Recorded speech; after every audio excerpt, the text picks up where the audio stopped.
on a dans ce sulfate de fer 3, on a 2 ions Fe3+. On a ici 2 ions Fe3+. Ça, c'est la formule, voilà, de ce composé.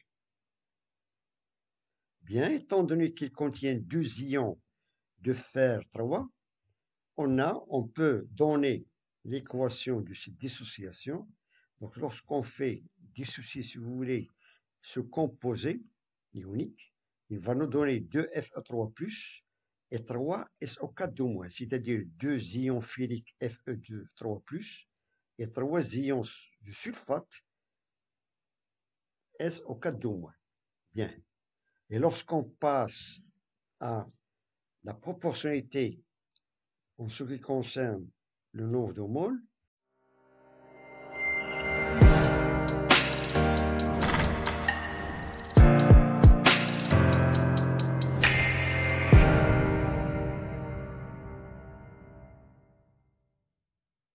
salam alaikum, salut tout le monde. On va traiter aujourd'hui une analyse comparative en ce qui concerne la teneur en fer dans des échantillons sélectionnés. Bien sûr, en chimie niveau lycée. Bien. Donc, l'énoncé de cet exercice, on a lequel des échantillons suivants contient le plus de fer. On a ici 4 cas. Le premier cas, 0,2 mol de sulfate de fer 3, Fe2SO4 3. Deuxième cas, 20 g de fer. Troisième cas, 0,3 atomes de fer. Et le dernier cas, 2,5, 10 puissance 23 atomes de fer. Bien. Donc, les données de cet exercice, on a la masse atomique de fer de 56 g par mol, celle du soufre de 32 g par mol. Et le nombre d'Avogadro est de 6,023, 10 puissance 23 mol moins 1. Bien. On va essayer maintenant, d'après ces 4 cas, de trouver quel échantillon contient le plus de fer. Commençons par le premier cas.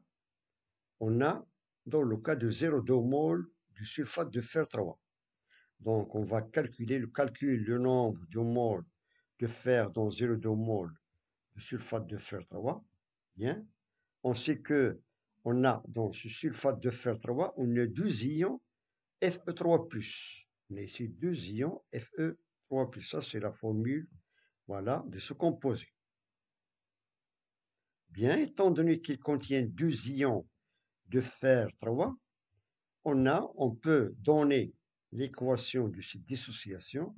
Donc, lorsqu'on fait dissocier, si vous voulez, ce composé ionique, il va nous donner 2Fe3+, et 3 SO4-, c'est-à-dire 2 ions ferriques Fe2-3+, et 3 ions de sulfate SO4-. Bien. Et lorsqu'on passe à la proportionnalité en ce qui concerne le nombre de moles, on sait que le nombre de moles du sulfate de fer 3 est égal au nombre de moles des ions ferriques divisé par 2, étant donné qu'on a ici les coefficients stoichiométriques qu'on a ici dans le cas de ce composé, c'est 1, donc c'est divisé par 1. Pour le deuxième, divisé par 2, et pour les ions sulfate, divisé par 3. Donc on a ici des proportions de ces 3 quantités de matière. Bien. Donc, étant donné qu'on a le nombre de moles de sulfate de fer 3 et de 0,2, donc lorsqu'on veut calculer le nombre de moles des ions Fe3+, il suffit de multiplier par 2. Et on aura que les ions, la quantité de matière des ions Fe3+, bien sûr, est égale à la quantité de matière des atomes de fer, car on sait que le fer, lorsqu'il se transforme en ion ferrique, il va perdre 3 électrons. Donc, on a la même quantité de matière. Cela veut dire que la quantité de matière des ions ferriques ou bien des atomes de fer est égale à 2 fois la quantité de matière du sulfate de fer 3, qui est égal à 0,4 mol. Cela veut dire que le nombre de moles de fer dans 0,2 mol de sulfate de fer 3 est de 0,4 mol. Ça, c'est le cas, c'est le premier cas, ou bien c'est le premier échantillon. On a trouvé le nombre de moles des atomes de fer. Bien. On passe maintenant au deuxième échantillon, c'est-à-dire dans 20 grammes de fer. Bien.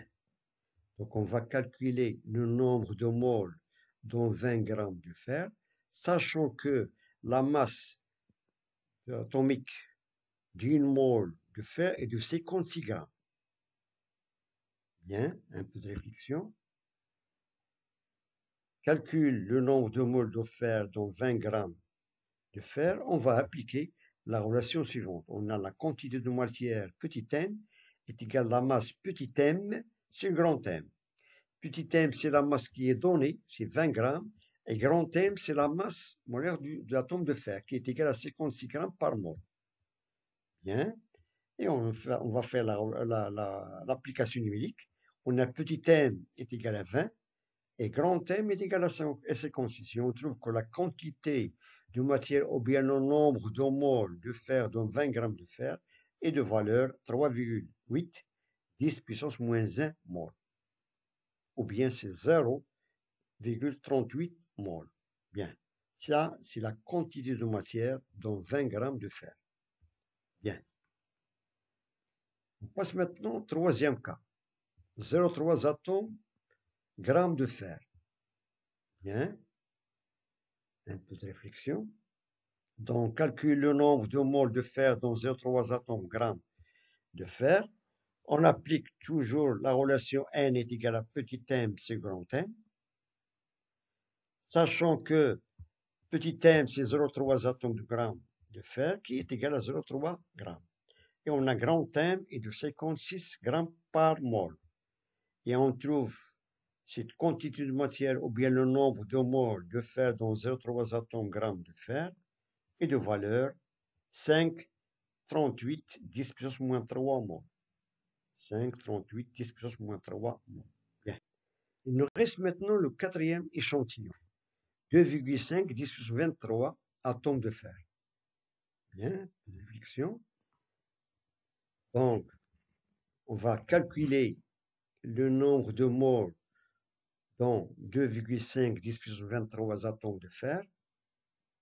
Donc, il suffit d'appliquer la relation suivante. On a petit n est égal à grand N sur Na.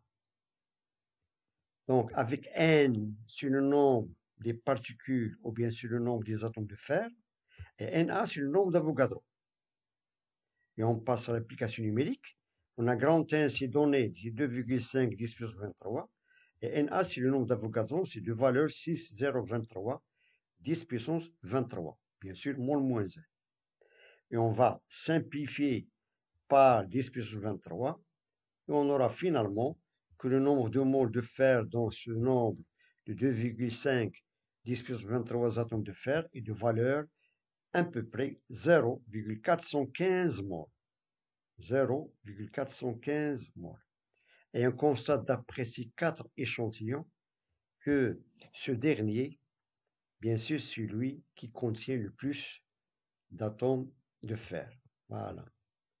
Échantillon de 2,5 10 puissance 23 atomes de fer, il y a plus de fer. Lorsqu'on compare les quantités de matière qu'on a calculées dans les 4 cas. Ça, c'est la plus grande valeur du nombre de moles. Voilà. Donc, je vous remercie de votre attention. Bon courage et à très bientôt.